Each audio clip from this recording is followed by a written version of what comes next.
سلام به همه، به کانال من خوش اومدید.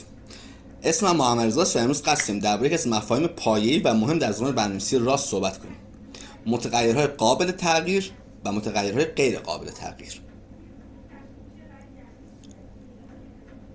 خب پس بریم شروع کنیم.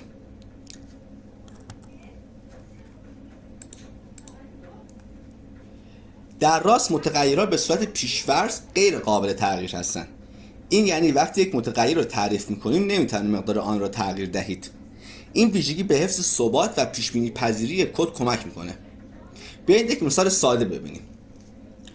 اسم متغیر کلمه کلیدی let، اسم متغیر عدد 5 که متغیر اختصاص دادیم.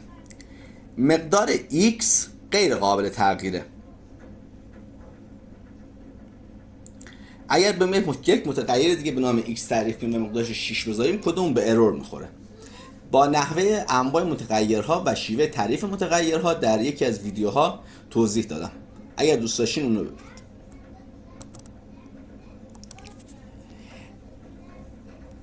اگر بخوایم یک متغیر تغییر کنیم، اگر بخوایم مقدار یک متغیر رو تغییر بدیم، باید آن رو به صورت غیر قابل تغییر به صورت قابل تغییر تعریف کنیم.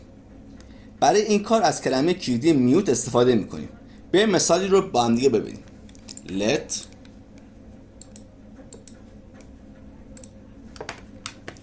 let میوت y مساوی 5. دوباره تو خط پایین بودیم y رو مساوی 6 قرار دادیم. با کلمه کلیدی میوت مخفف کلمه میوتیبل میتونیم یک متغیر قابل تغییر تعریف بکنیم. خب حالا این سوال واسه ما به وجود میاد که چرا از متغیرهای غیر قابل تغییر باید استفاده کنیم؟ متغیرهای قابل تغییر که خیلی خوبن که هر موقع بخوایم میتونیم مقدارشون تغییر بدیم. چرا باید از متغیرهای غیر قابل تغییر استفاده کنیم؟ یکی از دلایل اصلی اینه که کد شما پایدارتر و پیش بینی پذیرتر خواهد بود. با اساس متغیرهای غیر قابل تغییر میتونید از تغییرات ناخواسته در مقادیر متغیرها جلوگیری کنید و اطمینان حاصل کنید که مقداری آنها در طول برنامه ثابت باقی میمونن.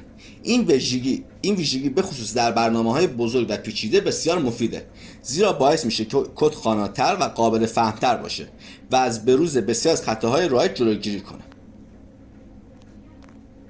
خب امیدوارم این ویدیو برای شما مفید بوده باشه. اگر سوالی دارین حتما در بخش نظرات بپرسین و اگر به این گونه ویدیوها در مورد زبان برنامه‌نویسی راست علاقه دارین حتما یادتون باشه که سابسکرایب کنید و اگر از این ویدیو خوشتون اومد لایک فراموش نشه. ممنون.